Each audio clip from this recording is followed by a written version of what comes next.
a nuestro primer entrevistado. Se trata de Antonio Prato, quien es miembro del Comando Vacuna. ¿Qué tal, señor Prato?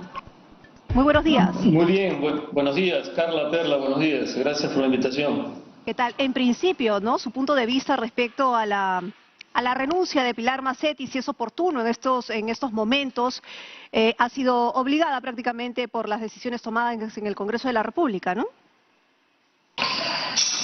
Bueno, es una decisión personal, me imagino, pero bueno, es también una oportunidad para el nuevo ministro.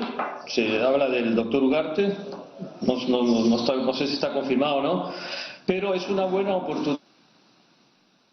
Señor Prato. Bueno, vamos a mejorar la comunicación con el señor Prato. No sé si lo podemos llamar.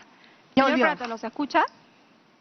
Sí. ¿Usted me escucha o no? Sí, ahora sí. Continúe, por favor.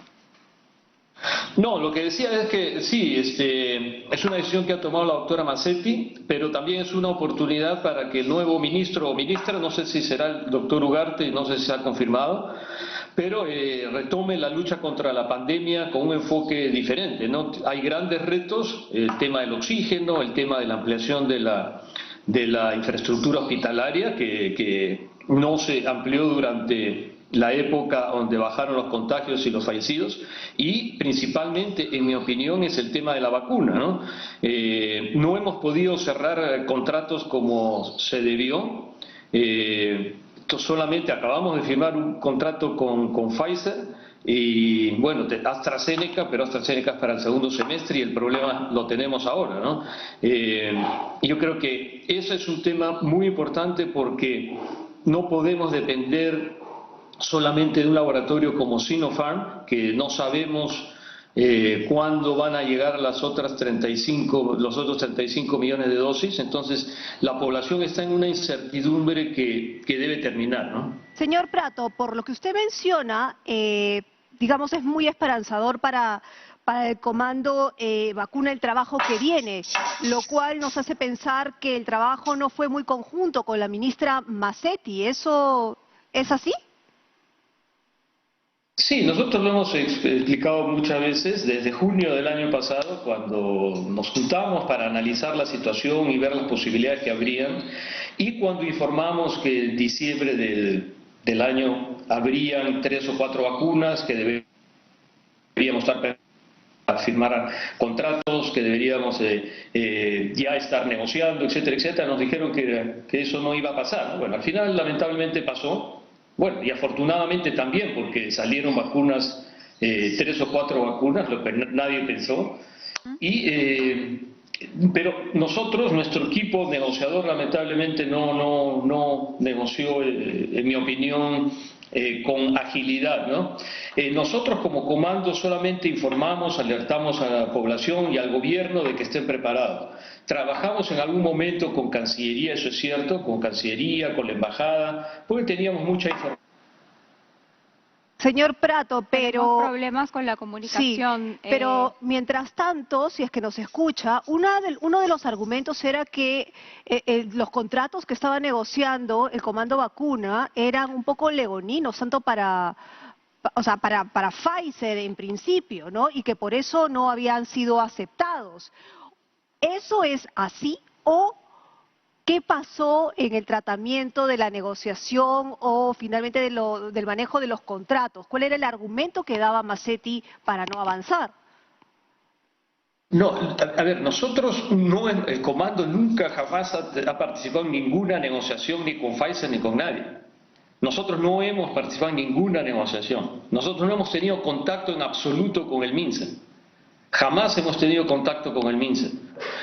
Tuvimos una primera reunión cuando estaba Zamora como ministro, con su equipo. Él estuvo unos minutos, se retiró y quedamos con su equipo un tiempo más, y eso fue todo lo que hemos tenido contacto con el Ministerio de Salud. Nosotros no hemos tenido contacto con el Ministerio de Salud en absoluto, ¿no? Eso tengo que aclararlo. Y tampoco hemos participado en ninguna negociación porque no nos correspondía participar en negociaciones. Bien, vamos a centrarnos por favor en la llegada de las vacunas el día de hoy. Son 700.000 dosis de un total de 39 millones me parece que que el gobierno peruano ha comprado a Sinopharm. Pero no solamente está Sinopharm, también en la semana se anunció que ya se había firmado el contrato con Pfizer por algunos millones de vacunas también. Y está también la oferta de COVAX Facility, que ha incluido al Perú dentro de los primeros países para recibir la vacuna gracias a esta plataforma.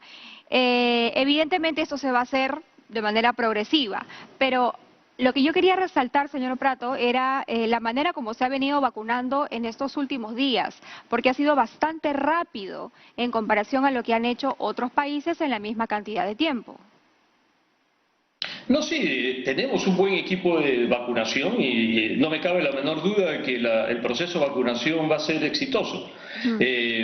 A mí lo que me preocupa más es el abastecimiento de vacunas, ¿no? Usted ha dicho COVAX Facility, por ejemplo, efectivamente, COVAX Facility hemos firmado un acuerdo por 13.3 millones de dosis, pero solamente va a llegar durante el año 1.770.000, ¿no? O sea que es poco para suministro durante un año. Necesitamos cantidades importantes si queremos vacunar a 24 millones de personas. Necesitamos por lo menos 48 millones de dosis.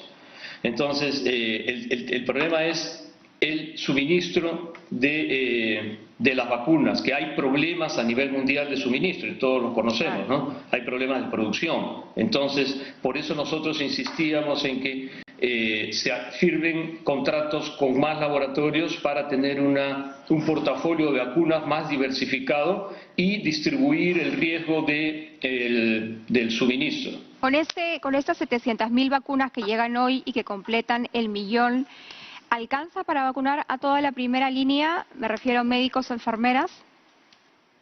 No va a alcanzar, porque la primera línea es un poco más de 1 millón de personas y solamente ha llegado 1 millón de vacunas, que es para 500.000, un poco menos de 500.000 personas, ¿no?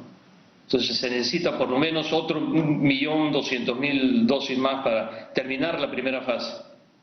Ahora, si bien llega este grupo de vacunas, efectivamente se necesitan más, también queda pendiente el tema de la vacunación, y eso ya lo hemos conversado con Perla también, y es el grupo de los miembros de mesa, que supuestamente ya estamos a puertas de las elecciones y ese era uno de los convenios, ¿no? Vacunar a los miembros de mesa para las elecciones. ¿Se va a poder? De ahí hay más o menos 250.000 personas más que si no llegan el 1.500.000 en marzo y 500.000 ahora en febrero a fin de mes, yo creo que no se va a poder alcanzar a los miembros de mesa, ¿no? Claro, porque además hay que tener en cuenta que hay un tiempo, ¿no? Para que la vacuna sea inmune tienen que pasar 35 días desde el día 0, o sea, desde la primera aplicación, y recordemos que son 2. Así que hay que manejar bien los tiempos ahí. Pero Exacto. Si todo saliera como se espera, en todo caso, sí se cubrirían a los miembros de mesa. Sí, si llegan las 500.000 dosis ahora en febrero, que deberían llegar antes del fin de mes, y si llega el 1,5 millones de dosis en marzo, yo creo que habría tiempo para vacunarlos, ¿no? Y es importante, no sé si, claro, a la primera dosis tiene cierta protección, pero no la óptima, ¿no es cierto? Entonces, por lo menos si se pudiera poner la primera dosis a los miembros de mesa y darle por lo menos algo de protección, más las medidas de biosanitarias y todo eso, yo creo que sería por lo menos es importante a mandarlos a las elecciones sin ninguna protección, ¿no? Yo creo que se debería hacer el intento, ¿no?, de traer las vacunas lo antes posible. Yo creo que en eso están las autoridades y esperemos tener las vacunas a tiempo. Señor Prato, hay una curiosidad que se ha planteado también, ¿no? Y es, ¿quién decide quiénes son los que van a recibir la vacuna, tanto en la primera fase, en la segunda fase y en la tercera fase? ¿Por qué le pregunto esto? Porque en la primera fase se habla de la primera línea de trabajo, ¿no? Los que se encuentran en la primera línea de fuego. Estamos hablando del sector salud, de las Fuerzas Armadas y qué sé yo. Pero dentro de las Fuerzas Armadas y dentro del sector salud también hay administrativos, también hay burócratas, que muchos de ellos han estado trabajando desde su casa y sin embargo están contemplados en la vacunación. Y para muchas personas ese personal, injusto o no, simplemente es una pregunta neutral, también están consignados, deberían estar consignados si ellos no son digamos, la primera línea, y si esas vacunas no deberían estar destinadas para las personas de la tercera edad que deberían haber estado en la primera fase y no en la segunda. Tú lo has dicho correctamente, es así, ¿no? Bueno, la primera fase se diseñó en el Plan Nacional de Vacunación, ahí no especifica, dice primera línea, efectivamente, como tú dices. Ahora, ¿quién decide eso? Yo imagino que ya cada institución decidirá quiénes se tienen que vacunar de la institución o no, ¿no? Ellos son los que conocen quiénes están en primera línea, quiénes están en la parte administrativa, quiénes están expuestos al virus, porque el objetivo o el racional de esta medida era proteger a los que nos protegen, a los que están más expuestos. Entonces, eso era el espíritu de esta medida. Siempre, bueno, lamentablemente siempre hay cambios, distorsiones, hay ciertos intereses, pero bueno, eso se encarga, en mi opinión, cada institución ya a quién vacuna de su institución, igual en las Fuerzas Armadas, policiales, en el tema de los municipios también, para el personal de serenazgo, hay bomberos, hay defensa civil, entonces cada institución ya decidirá quiénes son los que están al frente de batalla, como se dice, ¿no? Expuestos al virus, a ellos son los que hay que vacunar. Y después, yo estoy de acuerdo contigo en que un adulto mayor es mucho más vulnerable que un empleado del Ministerio de Salud, por ejemplo, que trabaja desde su casa remotamente, ¿no? Es potestad de los directores de salud regionales, por ejemplo, o de los gobernadores regionales, cambiar la lista que finalmente envió el MINSA para saber quiénes se iban a vacunar. Le pregunto esto porque en la semana conversamos con el representante de Arequipa y él nos decía que la lista que había enviado el MINSA era muy diferente a la lista que ellos mismos enviaron, que habían sacado personas y habían incluido a otras, y que justamente ahí estaba el problema de que habían personas que habían sido consideradas y que están haciendo trabajo remoto, y que ellos habían acudido a la Contraloría para poder hacer este cambio y que no haya sospechas sobre el mismo.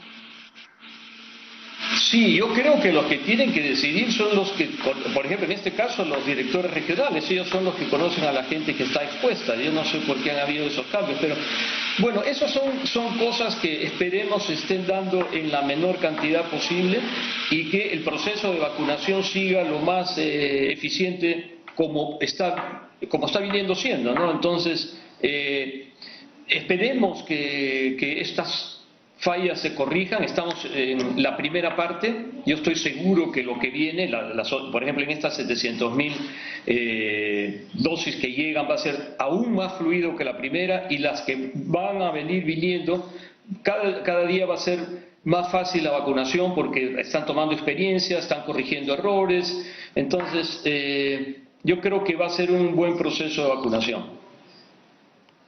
Bien, muchas gracias Antonio Prato, miembro del Comando Vacuna.